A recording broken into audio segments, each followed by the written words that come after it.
Assalamualaikum warahmatullahi wabarakatuh. Hi, hello, welcome to MindEngineerAli's World Cup stories of understanding how elite players performed.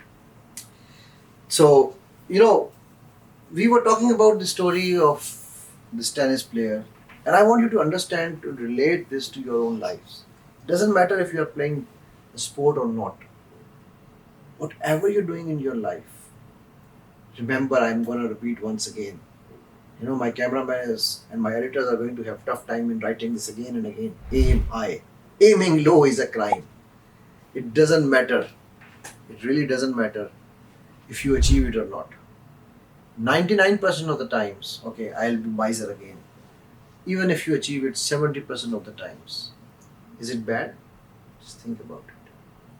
What happens is when people say, oh, I want, okay, by the way, let me correct one thing before I say about this aiming thing.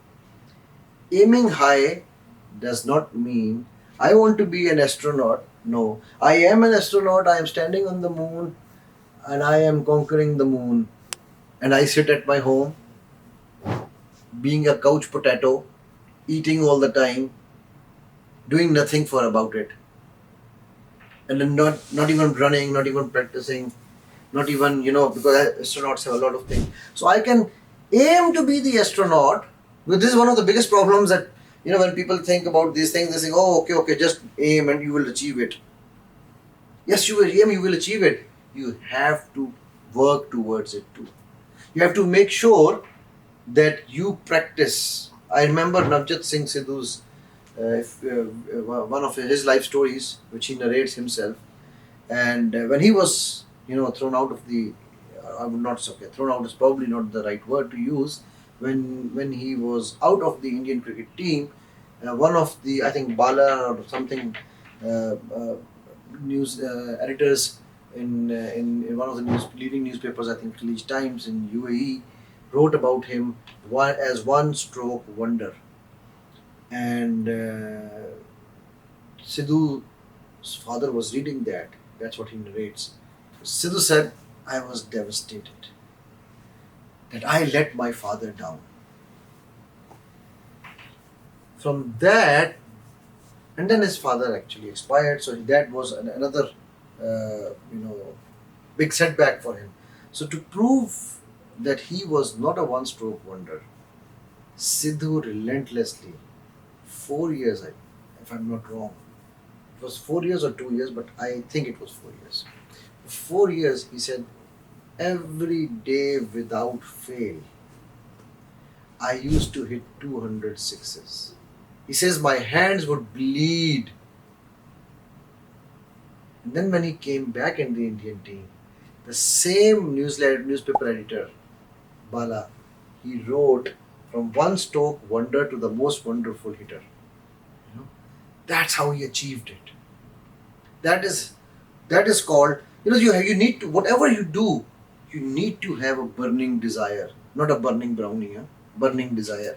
Because people think it is, oh, I will aim high, I will be the best player in the World Cup. By the way, which reminds me, before the start of the World Cup, the day when I was in, we were flying, I asked Gurbaz one question, and I told him one statement. I said, Gurbaz, what do you want to aim this World Cup? He said, to be on the top. I said, no. Let's give yourself some numbers. He said, I remember he said something, I don't remember exactly how much score, but I said to Gurbaz, I believe you will be the best batter and you will score 315 runs. And eventually, and he said, yeah, that's a good idea. They are good scores. I will. He ended up scoring 281 runs. So what?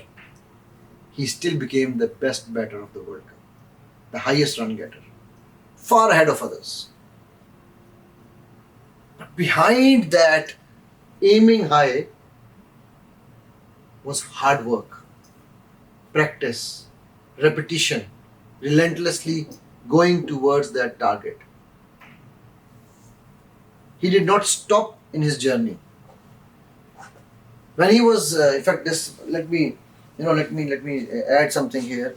Gurbaz was when he was in IPL. for some odd reason, he was not able to play a few matches over there. So he said, Ali bhai, I had two choices. One was that I just sit back, watch TV, and do my normal practice that everybody does, because the sportsmen need to have some. And second was, I had to plan. He said, because when we met before that, when he was there, before that we were together during the Ireland series. So he said to me, he said, "Levi, you said one thing and that stuck in my mind, that greatness cannot make you sit and stop. To achieve greatness, you have to be on your toes all the time." So he said, I thought that why not I do extra.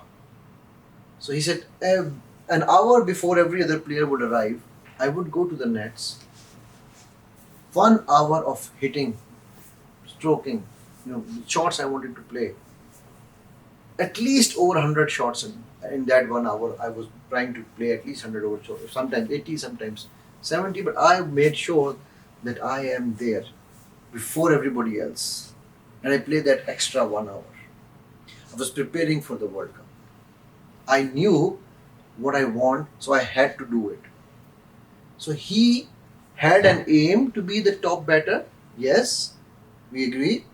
But he also put in that hard work to be that top batter. And then Allah subhanahu wa ta'ala blessed him. The whole world sees Gurbaz now as the highest. I mean, he'll go in the records in the history. When our stylish fast bowler, when I was talking to him, I'm sure you all understand who I'm saying, right? When I was talking to him, I said, you'll become the highest wicket getter. I'm sure you all know I'm talking about Fazl Haq Farooqi, right?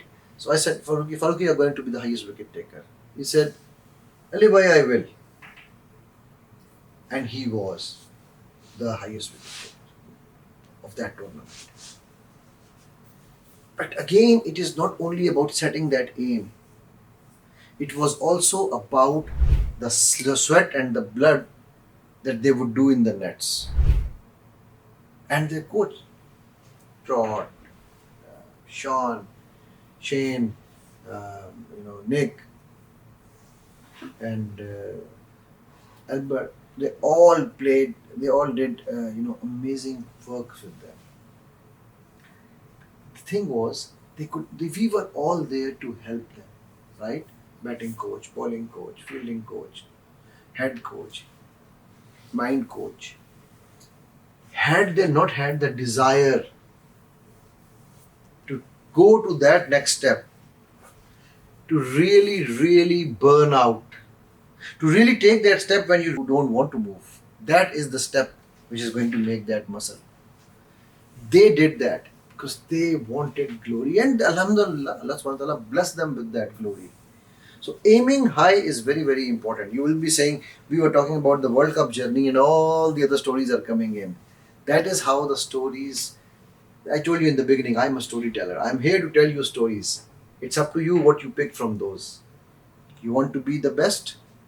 You know how to be the best. You want to be what you are, you can be that.